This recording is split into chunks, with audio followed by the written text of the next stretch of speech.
En 1984, une nouvelle affaire éclate dans le paisible village d'Apoigny, à 10 km d'Auxerre. Huguette, 19 ans, réussit à s'échapper du pavillon de l'horreur, où elle est séquestrée et torturée depuis 3 mois, avec une autre jeune femme de la DAS, Michaela.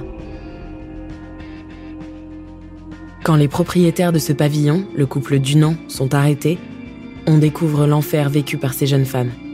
Leur disparition n'avait inquiété personne.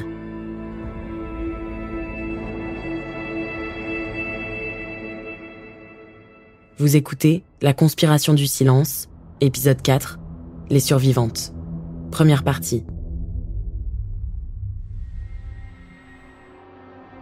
Début 1984, Émile Louis, condamné à 4 ans de prison en appel, est derrière les barreaux. À 10 km d'Auxerre, une nouvelle affaire de meurtre sur des jeunes filles de la DAS éclate. En 84, une jeune femme s'échappe d'un pavillon qui se trouve à Apoigny. Corinne Herman, avocate spécialiste des cold cases. Elle a été séquestrée, torturée dans ce pavillon. Elle a été violée dans ce pavillon. Elle est issue de la DAS. Cette jeune femme va être emmenée à l'hôpital, puis entendue par les enquêteurs. Je vais me rendre à l'hôpital psychiatrique le jour même et je vais tomber sur une jeune femme. Jean-Pierre Lausier, médecin légiste. Qui va effectivement me décrire des éléments de sévices, de torture, de maltraitance qui sont absolument impossibles à croire, on va dire, dans un premier temps. Et là, je vais être absolument horrifié par ce que je vais voir, par les cicatrices, par les lésions qu'elle présente, qui sont quelque chose que je n'avais jamais vu et que je souhaite ne jamais revoir. Elle va dire aussi qu'il y a une seconde jeune femme qui, elle, est toujours retenue dans ce pavillon, dans la cave de ce pavillon. Ce qui va être découvert dans ce pavillon de l'horreur, c'est comme ça qu'on l'appelle à l'époque, dépasse effectivement la pire des fictions. C'était un sous-sol triste, c'était un pavillon des années 60, un sous-sol en parpaing. Bernard Reveste, avocat de Monique Dunant. Et à l'intérieur de ce sous-sol en parpaing, il y avait des croix, des planches, des menottes, des colliers, du sang séché, pas mal. Et donc, c'était d'un glauque absolument terrifiant, absolument terrifiant.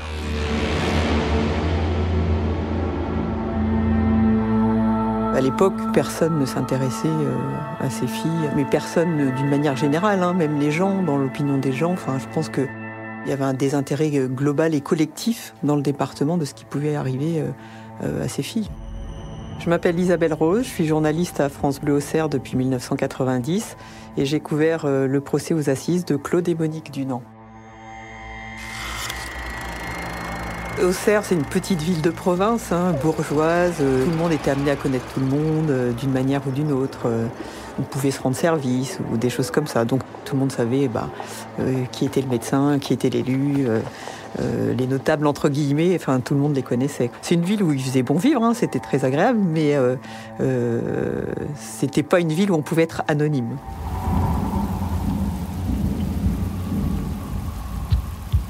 C'est une affaire que moi je vais découvrir dans le cadre des vérifications sur l'affaire des disparus de Lyon. On nous parle d'autres affaires autour qui ont effectivement marqué la région, en particulier l'affaire d'Apoigny.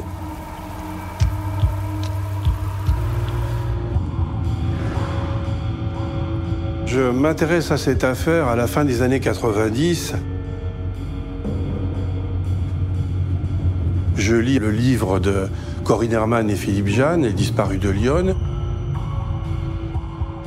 Je m'appelle Thierry Fournet, je suis journaliste et je travaille depuis 20 ans sur toutes ces affaires qui ont marqué Lyon.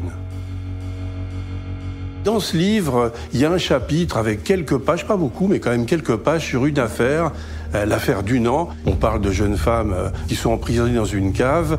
Et donc, en discutant avec Corinne, je vois qu'elle connaît très bien les deux victimes. Elle me donne la possibilité de les rencontrer, mais en me disant, surtout, il ne faut pas qu'on les reconnaisse et ne donne pas leur nom parce qu'elles sont, tu vas voir, me dit-elle, extrêmement effrayées, elles ont peur et il faut les rassurer.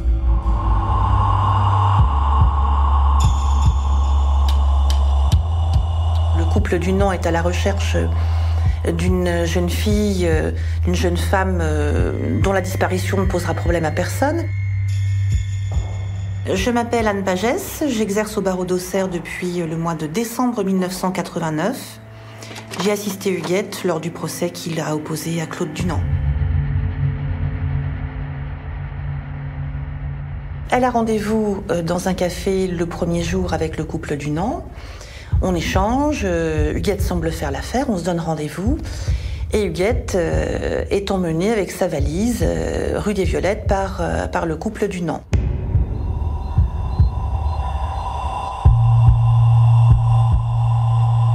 Il a emmené Huguette et l'a présentée à un homme prétendant être un ingénieur, présent pour faire des travaux dans le sous-sol, afin qu'elle puisse y vivre en toute indépendance.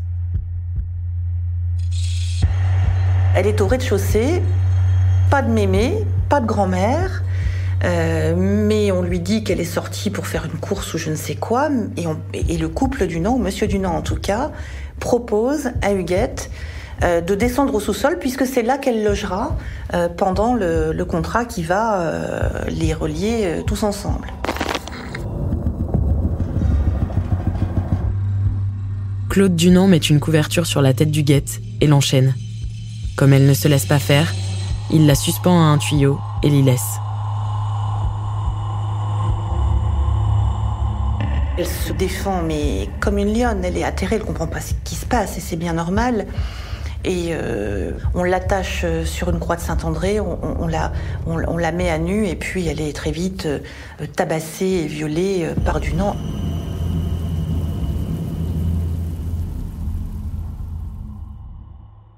Dès lors, Claude Dunant séquestre, viole et torture Huguette. Flagellation, brûlure et perforation. Les sévices sont incessants et toujours plus violents. Et puis ensuite, c'est les viols, la répétition de monsieur Dunant. Huguette dira qu'elle a été violée un nombre considérable de fois. Elle est plus capable de compter, Huguette, par monsieur Dunant lui-même. Et puis elle est donnée en pâture. Elle est donnée en pâture à des hommes qui se présentent dans le sous-sol.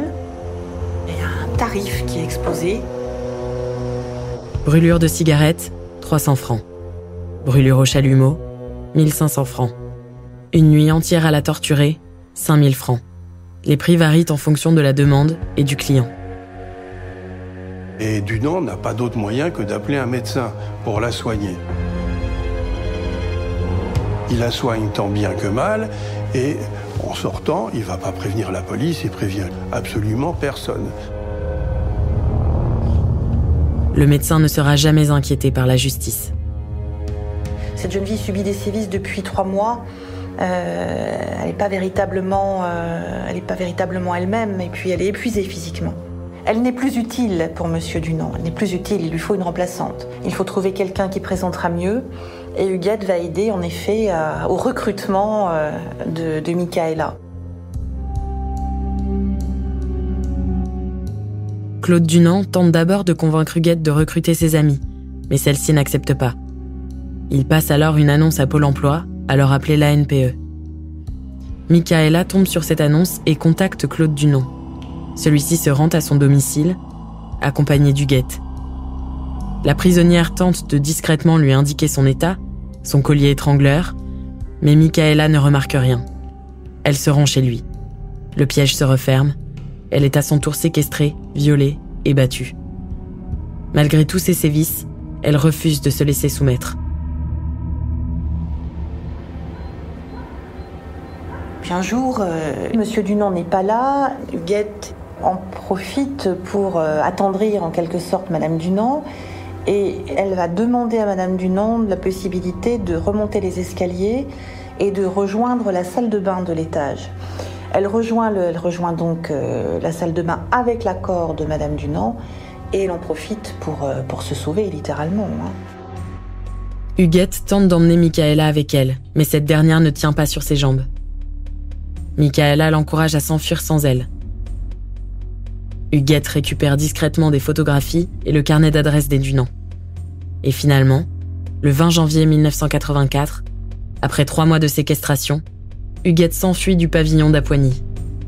Perdue, elle trouve refuge chez sa mère et c'est son médecin traitant qui porte plainte auprès du procureur de la République. Il fallait faire vite, car Michaela était encore prisonnière. Mais la police a mis 3 jours pour libérer la jeune fille. Ça, c'est complètement incompréhensible. C'est-à-dire, la priorité n'est pas sauver cette jeune femme, c'est arriver à trouver quelques clients. Et c'est seulement le dimanche que le procureur va décider, le dimanche soir, de prévenir le SRPJ de Versailles. Et le commissaire Vialat intervient le lendemain matin au domicile de Claude Dunant, de son épouse, à Poigny.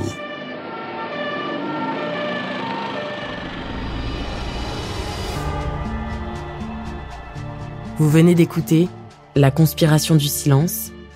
Si vous avez aimé ce podcast, vous pouvez vous abonner sur votre plateforme de podcast préférée et suivre Initial Studio sur les réseaux sociaux. La conspiration du silence est un podcast coproduit par Initial Studio et Amda Productions, adapté de la série documentaire éponyme coproduite par Amda Productions et France Télévisions. Cet épisode a été écrit et réalisé par Vincent Hérissé et Thierry Fournet. Production exécutive du podcast, Initial Studio. Production éditoriale, Sarah Koskiewicz et Astrid Verdun, assistées de Cypriane Ligère. Montage, Johanna Lalonde, avec la voix d'Alix Martineau.